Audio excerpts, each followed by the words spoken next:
Al-Quran itu ada banyak mushaf yang semuanya juga diterbitkan sama pemerintah Saudi.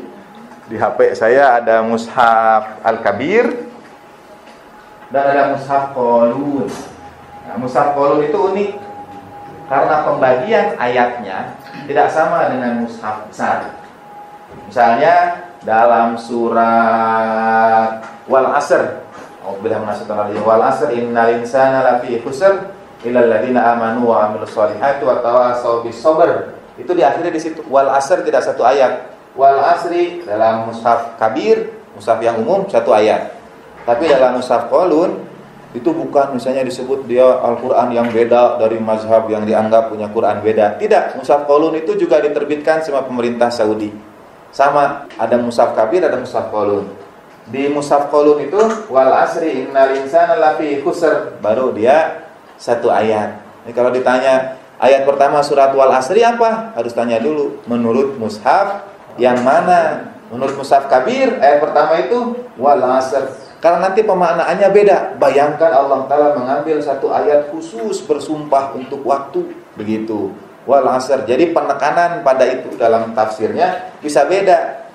Sedangkan ayat yang lain mushaf Qalun Wal Asri innal insana lafi khusr, itu disambungkan, tidak bersumpah pada satu yang ini saja. Jumlah ayatnya tetap wa tawassaw bis sabr wa tawassaw bil haqqi, dia berhenti ayat kedua.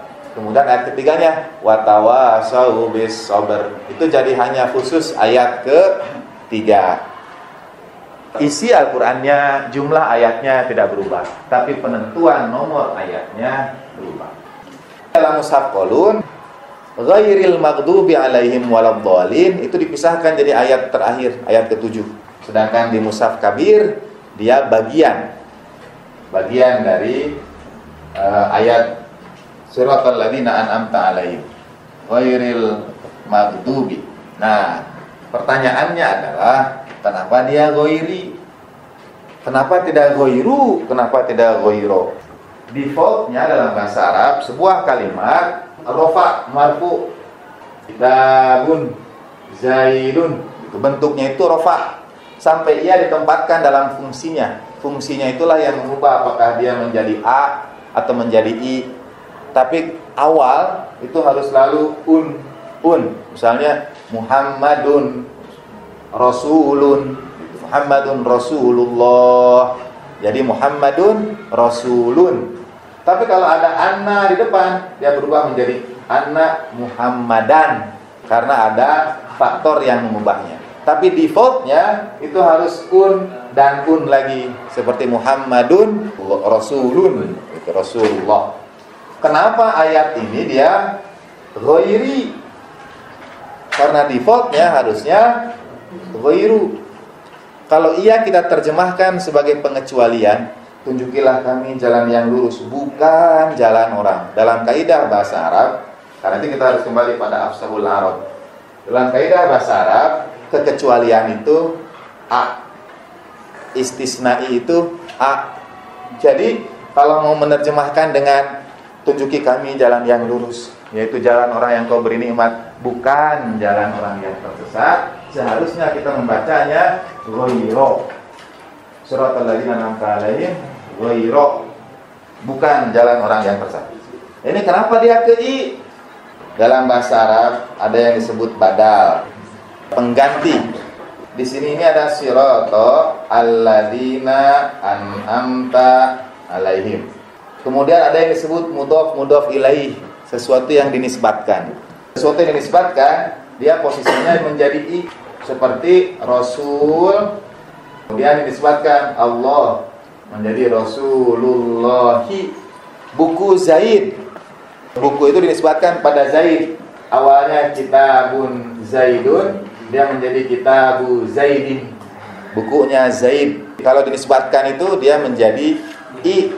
Siratal ladzina an'amta alaihim. Sesuatu dinisbatkan, bisa kata Zaid dengan kitab, bisa kalimat dengan kata. Seperti alladzina an'amta alaihim dinisbatkan pada sirat. Sehingga hukumnya secara bahasa kalimat ini adalah majrur atau i. Kenapa dia ghairi? Karena ghairi ini menjadi badal. Dia mengganti, dia menjelaskan yang dimaksudkan dengan diberi nikmat itu. Sehingga terjemahan saya begini. Ya Allah, tunjukilah kami jalan yang lurus, jalan orang-orang yang telah Engkau beri nikmat. Nah, kenapa dia ghairi? Ia menjelaskan apa nikmat yang Tuhan berikan kepada mereka itu.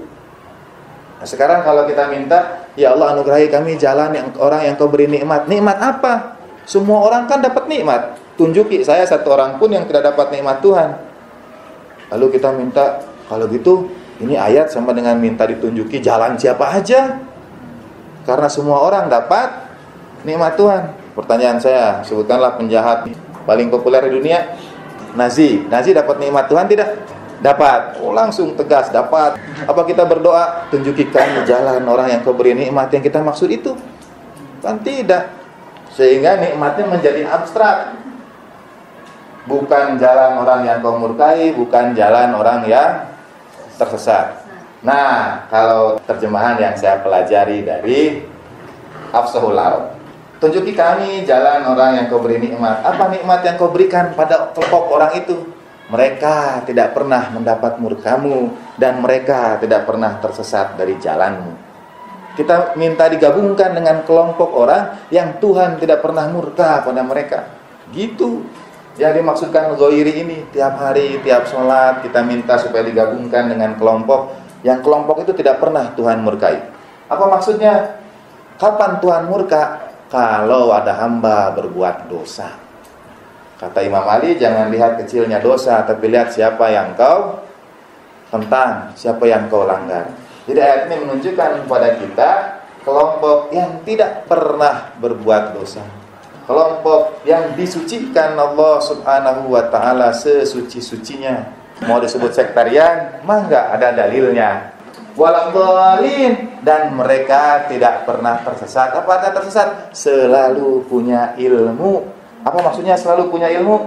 Ditanya kapan saja pasti tahu. Kata Imam Ali, saluni qablaan, tanya aku sebelum kalian kehilangan aku. Nah, jadi kita minta digabungkan dengan kelompok yang tidak pernah berbuat dosa dan yang paling tinggi ilmunya. Siapa yang tidak ingin digabungkan dengan kelompok itu? Yang dapat nikmatnya itu ini. Dia menjadi penjelasan dari siratal ladzina an'amta. Karena itulah dia Kenapa dia gitu aja? Itu berdampak panjang.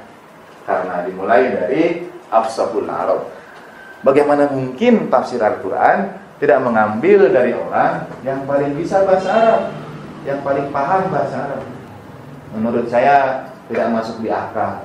Kalau kita belajar tafsir, berusaha memahami Al-Quran, tapi tidak kita ambil dari ia yang paling memahami bahasa Arab. Dari semua as-sabiqun al-awwalun, hanya Sayyidina Ali bin Abi Thalib alaihi salatu wassalam yang punya Nahjul Balaghah. Yang punya Nahjul Balaghah hanya Imam Ali. Jadi kita ambil dari yang paling fasih bahasa Arabnya. Yang kedua, yang paling berilmu, afdhalna Aliyun. Yang paling paham tentang hukum itu dari kami adalah Ali bin Abi Thalib alaihi salatu wassalam. Atau kata Sayyidina Ali sendiri, tidaklah kecuali aku tahu di mana ayat Al-Quran itu diturunkan, apakah di gunung atau di lautan, amfil barri au fil bahri. Banyak orang tanya, Nabi pernah ke laut tidak? Kata Imam Ali, aku tahu ayat Al-Quran itu diturunkan di daratan atau di lautan. Jadi Nabi pernah ke laut tidak? Tanya sama yang paling tahu tentang Nabi. Menyertai Nabi dari belia, dari sejak pertama masuk Islam. Itu karena Imam Ali yang bersama Nabi paling mengetahui mana ayat Al-Quran diturunkan. Sahabat yang paling menyertai Nabi di Gua Hiro dan lain sebagainya, menjadi bagian dari keluarga Nabi, jadi tahu kapan dia diturunkan dan sebagainya.